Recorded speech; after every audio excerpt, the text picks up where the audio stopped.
نہیں کوئی بات نہیں, ہنس کے سن لو یا رو کے سن لو, مجھے تو بھیا تقریر سنانی ہے. یہ آپ کی مرضی ہے, فیصلہ آپ کے ہاتھ میں ہے. اگر ہم کیا ہنس رہے ہیں, زمانہ ہم پہ ہنس رہا ہے. تھوڑی بہت عزت ہی کر لو میلاد میں. اگر یہی ڈینگر پور میں مل جائے تو کہیں گے ہو جا رہے ہیں. یہ ہے مولانا, بڑی تیز جا رہے ہیں, بڑی تیز موٹر سائیکل چلا رہے ہیں. ان کا کرتا دیکھو, ان کی ٹوپی دیکھو. یہاں تھوڑی بہت عزت کر لو بھیا. دل لگا کے بولو یا رسول اللہ, مسکرا کے بولو یا حبیب اللہ. جن کے 40 میں بیٹھے ہوئے اس نیت سے بولیو کہ جو بھی بول رہے ہیں, اے اللہ تو بہت حاکم الحاکمین ہے, تیرے خزانے میں کسی چیز کی کمی نہیں ہے. اے اللہ تو بادشاہوں کا بادشاہ ہے. اے اللہ بول تو ہم رہے ہیں, ہمیں بھی ثواب عطا کر دیے. دل لگا کے بولو یا رسول اللہ, مسکرا کے بولو یا حبیب اللہ. اور اب تو بھیا کوئی یہاں کو بھی نہ آنا چاہ رہا. ہاں مزے میں ہی تو آؤ گے. نبی کے نام سے محبت ہوتی تمہیں, نبی سے محبت ہوتی تو تم تو آتے جاتے رہتے. یہ مت سمجھیو کہ میں انعام کے مارے کر رہا ہوں. ابے تم مجھے آج کیا دے دو گے, 1000 روپے دے کے چلے جاؤ, تو کیا میری زندگی کا وقت پورا ہوا؟ لیکن نیت دیکھی جاتی ہے. یہاں نہ صورت دیکھی جاتی ہے, نہ سیرت دیکھی جاتی ہے. یہاں تو یہ سامنے مانگنے والے کی نیت دیکھی جاتی ہے. ہاں آؤ تھوڑی دیر سننے سنانے کا ماحول بنائیں. دل لگا کے بولو یا رسول اللہ, مسکرا کے بولو یا حبیب اللہ. ذرا اور ہاتھوں کو اٹھا کے بولو یا رسول اللہ. ماشاءاللہ ایک عاشق رسول ہے آپ کے ہی برابر کے. بھائی حضرت توجہ دیں. روزانہ دیکھو سوتے بھی ہو, اپنے اپنے کاموں میں رہتے بھی ہو ہیں, اور آج ہم آپ کی بستی میں آئے ہیں تو ہمیں ایسا محسوس ہونا چاہیے کہ آپ باقی عاشق رسول. میں تمہیں برا اس لیے نہیں کہہ رہا کہ تم یہاں سے اٹھو تو بدزن ہو کر اٹھو, اس لیے کہہ رہا ہوں یہاں سے اٹھو تو نبی کے غلام بن کے اٹھو, نبی کے عاشق بن کے اٹھو. آؤ عاشقوں کی تعریف سنتے ہیں. ایک عاشق ہے ہی کے قریب کے مراد آباد کے, جن کو زمانہ کفایت اللہ کے نام سے جانتے ہیں. آج لوگ کہہ رہے ہیں ہم کو حکومت ایسی, بادشاہ ایسا, ہم ایسے, ہم کو ظلم ہو رہا, ہم کو ستم ہو رہا. بتائیے بھئی تم کو کون سی ایسی مار پھر رہی ہے کہ تمہیں نماز پڑھتے ہوئے کو مارا جا رہا؟ جائی نہ رہے. ہاں لیکن تمہارے ہی قریب کے رہنے والے کفایت اللہ مراد آبادی, اللہ اللہ, یہ زمین گواہ ہے, آسمان گواہ ہے, چاند و سورج نے دیکھا, انسانوں نے دیکھا, جناتوں نے دیکھا, چرند و پرند نے دیکھا کہ اس وقت میں حکومت ہے انگریزوں کی, اور یہ عاشق رسول ہے مراد آبادی, رہتا ہے مراد آباد میں, لیکن ترانہ گا رہا ہے مدینے والے کا, نعت پڑھ رہا ہے مدینے والے کی, کتاب پڑھ رہا ہے مدینے والے کی.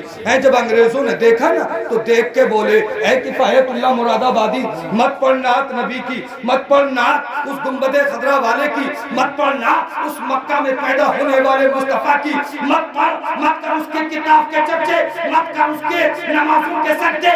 نکال کے اپنے دل سے عشق مصطفیٰ, نکال کے اپنے دل سے نبی کی محبت. خدا کی قسم حضرت کفایت اللہ مراد آبادی بولے تو غفلت کی چادر اوڑھے ہوئے ہیں. اس کی جاننے کو کہتا ہے جس کے صدقے میں زمین بنی ہے, جس کے صدقے میں آسمان بنا ہے, جن کے صدقے میں چادر سورج بنے ہیں, جن کے صدقے میں اللہ تبارک و تعالی سن. اگر تو بنا ہے تو تو بھی تو اسی کے صدقے میں ہے. اور اعلیٰ حضرت بولے زمین و زمان تمہارے, مکین و مکان تمہارے لیے, چنین و چنات تمہارے لیے, دہن میں زبان تمہارے لیے, بدن میں حجاب تمہارے لیے. ہم آئے یہاں تمہارے لیے, اٹھے بھی وہاں تمہارے لیے. اس نبی کے دل سے محبت نکالنا چاہتے ہو, میں نہیں نکالوں گا, میں نہیں نکالوں گا. بات سمجھ میں آ رہی ہے؟ بور تو نہ ہو رہے ہو؟ ہاں تھوڑی تھوڑی بتاتے رہی ہو, کیونکہ پہلے لوگ قصہ کہتے تھے, قصہ تو لوگ کہتے تھے ہونکرا دیتے رہی ہو. تو قصہ بھیا جسے سننا ہوئے ہو لحاظ میں سے بھی منہ نکال کے بولے ہاں بھیا ٹھیک ہے, سوتے سوتے کہہ رہے ہاں بڑھیا, قصہ جھوٹا ہوتا تھا جھوٹا، لیکن جھوٹی بات کو سننے کے لیے بھی ہونکنے کی ضرورت۔ اگر تم سے سچی محفل میں بیٹھے ہو تو اس میں ضرورت نہ پڑے گی، دل لگا کے بولو یا رسول اللہ۔ میرے عزیز بھائیو، کفایت اللہ مراد آبادی سے کہا نکال دو نبی کی محبت۔ کہا کیسے نکال دو؟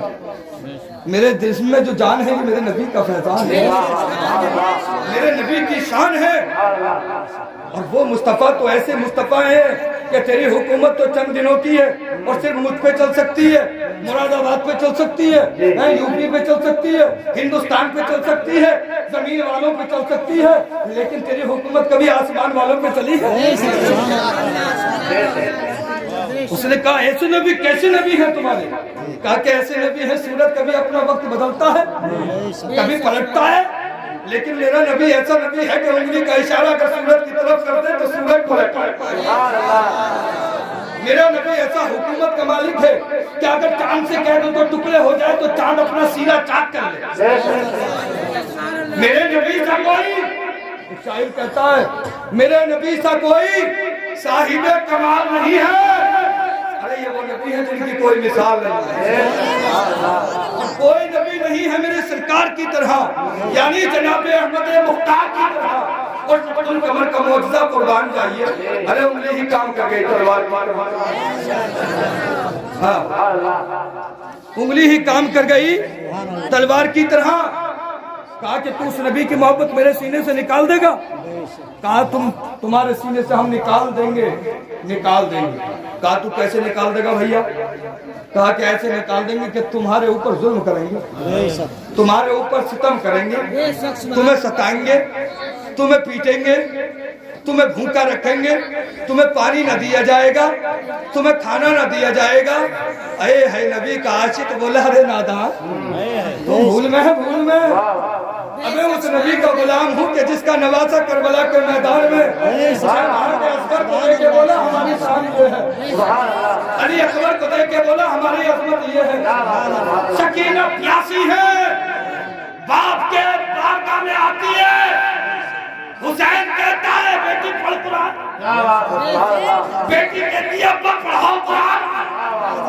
اسی مصطفیٰ کا ماننے والا ہوں میں جو مصیبت میں بھی پڑھ رہے ہیں قرآن۔ کہا کہ تمہارے سینے پہ وزن رکھا جائے گا، تمہارے اوپر دروں کی برسات ہوگی، تمہارے جسم کو داغا جائے گا۔ بولے کہ غم نہ کر، ارے میں تو بہت ادنا سا غلام ہوں، میرے نبی کا آپ سے اس وقت بھی لگ بھگ 100 سال ہو گئے ہوں گے حضرت کو دنیا سے گئے ہوئے۔ کہا تھا کہ کچھ دنوں پہلے مکہ میں لوگوں نے حضرت بلال کو جب دیکھا دیکھ کے بولے بلال نکال دو نبی کی محبت۔ ستایا گیا بلال حبشی کو، تکلیف دی گئی بلال حبشی کو، لیکن کہا بلال نے اے لوگوں تم نے مجھ سے غلامی کرائی ہے، ہمارے کہنے پیار کر لے تو نبی کی چھت پہ چڑھا دیں۔ نبی نے سینے سے لگایا کعبے کی چھت پہ چڑھا دیا بلال کو۔ کہا اسی کا عاشق ہوں میں، اسی سے پیار کرتا ہوں میں۔ ان کے جسم کو برہنہ کیا، سن لیو ذرا تھوڑی سی بات میری بھیا، برہنہ کیا، کپڑوں کو اتار دیا اور آپ کے جسم پہ استری کو پھیرنا شروع کر دیا، پریس کو گرم کر کے پھیرنا شروع کر دیا۔ آپ کے جسم کی کھال جل گئی، گوشت نظر آنے لگا۔ کہا تھا کفایت اللہ تو تم نے نبی کی محبت نکال دی ہوگی، کہا جان کو دے سکتا ہوں نبی کی محبت۔ یہ تھے عاشق رسول، یہ تھے دیوانہ رسول۔ آج ہم عاشق رسول ہیں، تھوڑی ٹھنڈ پڑ جائے تو کہہ رہے ہیں میلاد بڑی لمبی ہو گئی بھائی۔ صبح کو پوچھو گے تو کہیں گے بھائی تقریر نعت تو بڑی اچھی پڑھی بھائی سنبھل والوں نے، کون سے شاعر تھے وہ، لیکن یار لحاظ میں لیٹ گئے، کیا کرتے آیا نہ گیا۔ یہی ہے نا ہمارا معاملہ۔ میرے عزیز بھائیو، غفلت کی چادر میں ہو تو اس چادر کو اتار دو، غفلت کے پردے ہٹا دو اور نبی کے سچے عاشق بن جاؤ۔ یہ دنیا کسی کی نہیں ہے، قبر میں اگر سب سے پہلی کسی سے ملاقات ہوگی تو وہ مصطفیٰ سے ملاقات ہوگی۔ اس مصطفیٰ سے پیار کرو جو مصطفیٰ تم سے پیار کرتے ہیں، اس نبی سے پیار کرو جو نبی تمہاری آسانی کے لیے تمہاری مشکل میں تمہارے کام آنے والا ہے۔ ستایا گیا حضرت کفایت اللہ مراد آبادی کو، لیکن انہوں نے کچھ اشعار کہے تھے جو زمانے نے سنے تھے، اور زمانے نے سن کے انہیں سینے سے لگا لیا تھا۔ وہ اشعار کیا تھے؟ سننا چاہو گے تو دل لگا کے بولو یا رسول اللہ۔ کفایت اللہ مراد آبادی نے کہا تھا کوئی گل باقی رہے گا نہ چمن رہ جائے گا، کوئی گل باقی رہے گا نہ چمن رہ جائے گا، پر رسول اللہ کا دین حسن رہ جائے گا، اور اطلس و کمخاب کی پوشاک پر نازا نہ ہو، سبحان اللہ سبحان اللہ کیا بات ہے، اس تنے بے جان پر خاکی کفن رہ جائے گا۔ اور ہم سفیر و باغ میں ہیں کوئی دم کے چہچہے، اجی بلبلیں اڑ جائیں گی سونا چمن رہ جائے گا۔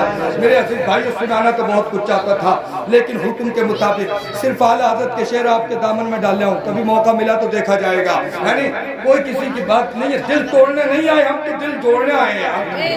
نبی پاک نے فرمایا تھا صرف چھوٹی سی بات کر کے اپنی بڑی بات کو چھوٹا کر کے یہ کہہ دوں کہ نبی پاک نے فرمایا اے عائشہ جو مانگنا ہے وہ مانگ لو، جو پوچھنا ہے وہ پوچھ لو۔ حضرت عائشہ صدیقہ ہے نبی کی رحمت جوش میں، سوچنے لگی کیا مانگوں کیا پوچھوں، اپنے باپ کے دروازے پہ تشریف لے جاتی ہیں اور جا کے ابو بکر صدیق کی بارگاہ میں عرض کرتی ابا حضور آج نبی کی دریائے رحمت جوش میں نبی نے فرمایا جو مانگنا ہے وہ مانگ لو، جو پوچھنا ہے وہ پوچھ لو، کیا مانگوں؟ تو ابو بکر صدیق بولے اے بیٹی بڑا اچھا کیا کہ تم نے مشورہ لے لیا، اے بیٹی اگر پوچھنا ہی ہے تو پوچھنا نبی سے کہ معراج میں جب آپ کریم آپ گئے رب سے آپ کی ملاقات ہوئی، کیا بات ہوئی؟ راز و نیاز کی ان باتوں میں سے ایک بات بتا دو۔ اللہ کے نبی کے بارگاہ میں جاتی ہے جناب ابو بکر صدیق کی بیٹی اور جا کر کے عرض کرتی ہے یا رسول اللہ جب آپ معراج میں گئے اور جو باتیں ہوئی راز و نیاز کی ان میں سے ایک بات بتا دو۔ اللہ کے نبی نے ارشاد فرمایا اے عائشہ ان میں سے ایک بات سن لو کہ جو دنیا کے اندر دو ٹوٹے ہوئے دلوں کو جوڑے مصطفیٰ کریم فرماتے ہیں کہ اللہ تبارک و تعالیٰ روز محشر میں اس کو میرے قریب جگہ عطا فرمائے اور میں اس کا ہاتھ پکڑ کے جنت میں لے جاؤں۔ سبحان اللہ۔ تو ہمیں اور آپ کو چاہیے کہ توڑنے کا کام نہ کریں، جوڑنے کا کام کریں۔ حکم کے مطابق بالکل میں نے اپنی گفتگو کو سمیٹ لیا ہے اور صرف اتنا سمیٹ کے یوں بتا دینا چاہتا ہوں کہ جناب ابو بکر صدیق نے یہ کہا تھا میری بیٹی مجھے بھی بتا دینا، گئی ہے عائشہ صدیقہ اور کہا تھا کہ نبی نے فرمایا ٹوٹے ہوئے دلوں کو جوڑنا جنت میں جانے کی سند ہے۔ حضرت ابو بکر صدیق نے جب اتنا سنا تو رونے لگے۔ حضرت عائشہ صدیقہ عرض کرتی ہے کہ رونے کی وجہ کیا ابا حضور؟ کہا کہ میرے نام سنو، تم نے صرف ایک پہلو دیکھا ہے میں دونوں دیکھ رہا ہوں۔ ارے جب ٹوٹے ہوئے دلوں کو توڑنے میں اتنا ثواب ہے تو جس نے توڑ دیا ہوگا اس کا کیا ہوگا؟ تو توڑو مت، جوڑنے کا کام کرو اور زمانے کے اندر دنیا کو پیغام دے دو کہ تخت شاہی جانی باتیں فاصلہ لے جائے گا، ایک مومن اس کے مصطفیٰ لے جائے گا، وہ جیت کر آئے گا میدان سے، گھر سے جوڑی صاحب اپنے پاکی دعا لے جائے گا اور اعلیٰ حضرت پیارے رضا سچے رضا اچھے رضا تمہارے رضا ہمارے رضا سنیت کی جان علم کی کٹان امام احمد رضا خان فاصلے بریلی جب بریلی کی سرزمین سے اپنا قلم اٹھاتے ہیں کیوں فرماتے ہیں صبح پیدا میں ہوئی بنتا ہے تارا نور کا صدقہ لے لے نور کا آیا ہے تارا نور کا میں کھڑا تو بادشاہ رجب پیدا نور کا دور دور گونا دلا دے جاؤ صدقہ نور کا سائے کا سایہ نہ ہوتا ہے نہ سایہ نور کا تو ہے نور تیرا سب بھرانا نور کا جہاں کچھا تھا جدھر اپنی اجازہ محض میں جاہی چلتا تھا اجازت میں کھلونا نور کا اے رضا یہ مگر نوری کا فیض نور ہے ہو گئی نہیں قسم بلکہ تصیبہ نور کا کرو ایس کرو اس وقت پھلو پھولو اڑو جہاز میں موٹر کی گود میں جھولو مگر خدا کے بندو خدا کے واسطے خدا کو مت بھولو استغفر اللہ ربی من کل ذنب و اتوب الیہ وما لنا الا السلام علیکم۔